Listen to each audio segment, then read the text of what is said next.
एउटा क्वेसन है हजुरलाई हैन आफ्नो कोही साथी अथवा कोही चिनेको मान्छेको सक्सेस अचिभमेन्ट देख्दाखेरि जेलस फिल हुन्छ?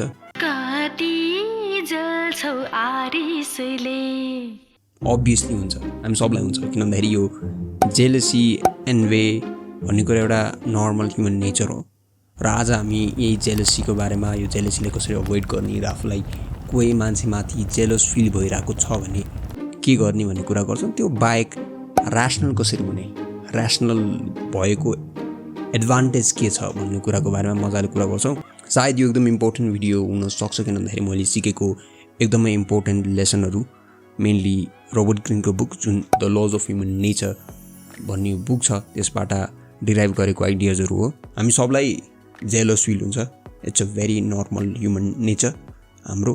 र यसलाई के गर्नुपर्छ भन्दाखेरि हामीले चाहिँ यसलाई एज अ मोटिभेसन लिनुपर्छ। किन भन्दाखेरि कोही मान्छेमाथि हामीलाई अलिकति जेलस फिल गऱ्यौँ भने हामीले उनीहरूको नराम्रो होस् भन्ने सबकन्सियसली चाहन सक्छौँ र त्यो नराम्रो होस् भन्ने चाहेर कसैलाई केही नराम्रो हुने हिसाबले एक्ट गऱ्यौँ भने त्यो हामीलाई लङ रनमा फाइदा हुँदैन। अर्को कुरा भनेको हामी अर्काको जेलसी फिल गरिरह्यौँ भने हामीलाई आफै अलिकति राम्रो फिल गर्दैन, भित्रबाट हामी खुसी हुन अलिकति गाह्रो हुन्छ।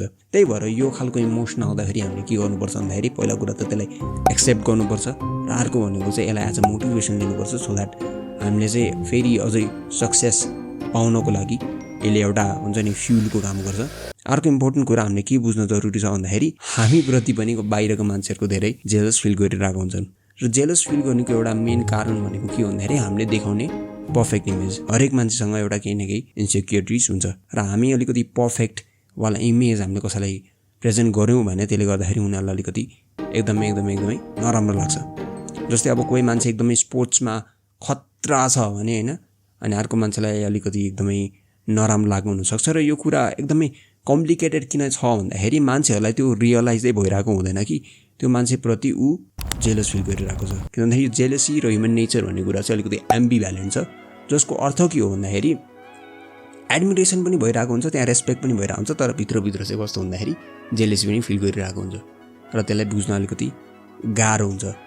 र यसले गर्दाखेरि यसको डिसएडभान्टेज के हुनसक्छ, अरू मान्छेले हामीप्रति जेलस फिल गर्दा भन्दाखेरि उनीहरूले हामीलाई हर्ट गर्न खोज्छन् अथवा हुन्छ नि कुनै खालको डाउनफल होस् भनेर प्रे गरिरहेको हुन्छन् र त्यो आइडल नहुनसक्छ। र यसलाई अभोइड गर्नको लागि के गर्नु पर्यो भन्दाखेरि त्यो पर्फेक्ट इमेजलाई चाहिँ हटाउनु पर्यो।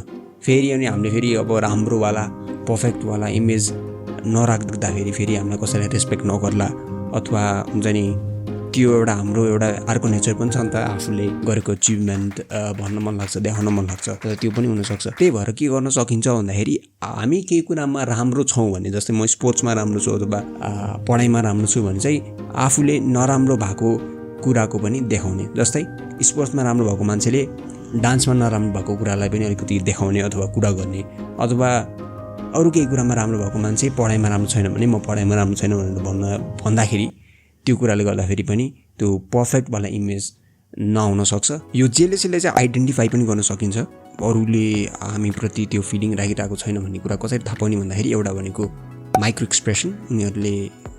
उनीहरूको हुन्छ नि फेक हाँसो अथवा त्यो स्याड भएको जस्तो एक्सप्रेसन, माइक्रो मिनी एक्सप्रेसन देखियो भने पनि त्यतिखेर थाहा हुन्छ। जस्तै हजुरले केही खतरा प्रेजेन्टेसन दिनुभयो अथवा एकदमै एडमायर गर्ने कुरा केही गर्नुभयो र सबले कम्प्लिमेन्ट गरिरहेको छ भने उनीहरूको ठ्याक्कै फेसमा त्यो अलिकति त्यो स्माइल नगरेको जस्तो अलिकति त्यो हुन्छ नि माइक्रो देखिन्छ नि एक्सप्रेसन, त्यो देखिँदाखेरि पनि आइडेन्टिफाई गर्न सकिन्छ। र अर्को भनेको उनीहरूले गर्ने पोइजनस प्रेज होइन, अलिकति फेक लाग्ने खालको प्रेजहरू होइन, अनि पुस एन्ड पुल टेक्निक भनिन्छ। त्यो पुस एन्ड पुल युज गर्दाखेरि पनि भन्नाले सुरुमा चाहिँ एकदमै कम्प्लिमेन्ट गर्ने अनि त्यो अनुसार त्यो रोस्ट गरेको जस्तो गर्ने हिसाबले कसैले कम्प्लिमेन्ट गरिरहेको छ भने त्यतिखेर पनि यो हुनसक्छ भन्ने कुरा इन्डिकेट गर्न सकिन्छ। तर त्यो थाहा हुँदैन किनभने यो एकदमै कम्प्लिकेटेड कुरा हो। कोही मान्छेले एकदमै एडमायर पनि गरिरहेको हुनसक्छ जेलस फिल गरिराख्दाखेरि। सो त्यो दुइटै इमोसन एकैचोटि हुन सक्ने धेरै चान्स छ। त्यही भएर यो थाहा एकदमै हुन गाह्रो छ, बट लाइक माइक्रो एक्सप्रेसनहरूले गर्दाखेरि एउटा हिन्ट चाहिँ दिन सक्ला भन्ने कुराको लागि हेल्प गर्छ। सो अब हामी चाहिँ ऱ्यासनालिटीको कुरा गरौँ। ऱ्यासनालिटी भनेको चाहिँ कस्तो भन्दाखेरि अलिकति लजिकल हुनु होइन, अलिकति हुन्छ नि सोचेर सम्झेर डिसिजनहरू लिनु, जुन अहिलेको वर्ल्डमा स्पेसली एकदमै काम लाग्छ र हामीले अलिकति केही हिसाबले गर्दाखेरि ऱ्यासनालिटी लुज गरिरहेको छौँ। र यो ऱ्यासनल हुनको लागि दुईवटा कुरा एकदम ध्यान दिनुपर्छ। एउटा भनेको चाहिँ बायसनेसहरूलाई रिकग्नाइज गर्ने र सेकेन्ड भनेको चाहिँ आफ्नै केही ट्रिगर इमोसनल ट्रिगरहरूलाई थाहा पाउने। सो बायसनेसहरू धेरै खालको हुनसक्छ जसले गर्दाखेरि चाहिँ हामीलाई डिस्ट्र्याक्ट गर्न सक्छ, ऱ्यासनालिटीबाट बाहिर लगाउन सक्छ।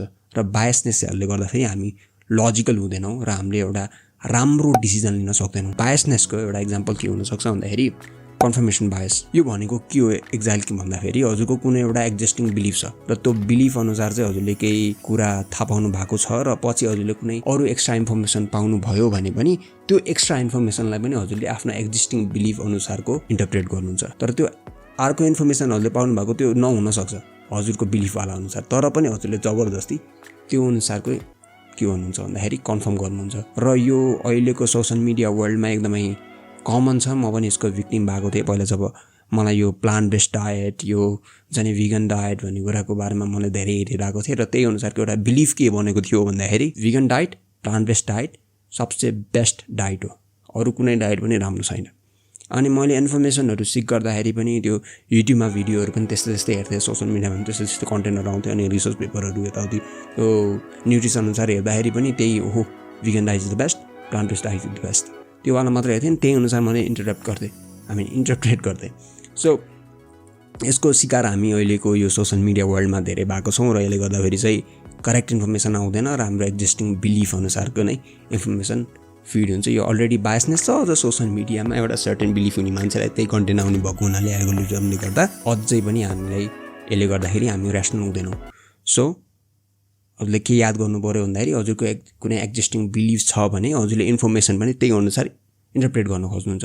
त्यही भएर कुनै पनि इन्फर्मेसन आएको इन्टरप्रेट गर्दाखेरि हजुरले यो कुरालाई चाहिँ ध्यानमा राख्नु पऱ्यो। अर्को बायस के हुनसक्यो भन्दाखेरि एपियरेन्स बायस। एपियरेन्स बायस भनेको चाहिँ हजुरले मान्छेको एपियरेन्स हेरेर, मान्छेको त्यो बोली सुनेर, मान्छेले के गर्छन् भन्दाखेरि मास्क लगाउँछन् भनेर रोबर्ट ग्रिनले भन्छन्। भन्नुको अर्थ के भन्दाखेरि उनीहरूको भित्र जे रियल हो उनीहरू त्यो रियल नहुन सक्छ, उनीहरूले बाहिर चाहिँ मास्क लगाएको हुनसक्छ र उनीहरू अनि त्यही अनुसार आफूलाई प्रेजेन्ट गरेको हुनसक्छ र हामीले चाहिँ कुरा गर्दाखेरि चाहिँ यही नै रियालिटी हो, यही नै मान्छे हो, यसको पर्सेप्सन नै यही हो, यो मान्छे यस्तो छ भनेर एउटा एपियरेन्सको भरमा, उसको एउटा कुराको भरमा चाहिँ हामीले त्यो प्रिज्युम गर्छौँ र त्यसले गर्दाखेरि पनि हामीलाई ऱ्यासनल डिसिजन लिन, स्पेसली पिपल रिलेटेड कुनै डिसिजनहरू लिनको लागि चाहिँ हामीले रङ गर्न सक्छौँ। र केही एपियरेन्स बायसभित्र एउटा फेमस बायस छ जुन भनेको चाहिँ हलो इफेक्ट हो। हलो इफेक्ट अनुसार चाहिँ हामीले चाहिँ कोही मान्छेको सुरुमा एउटा राम्रो क्यारेक्टर देख्यौँ भने, एउटा कुरा एकदम मनपर्ने खालको केही देख्यौँ भने चाहिँ हामीले चाहिँ त्यो मान्छे राम्रो छ भन्ने सोच्छौँ र फर्दर अरू कुरा उसले केही गरेको छ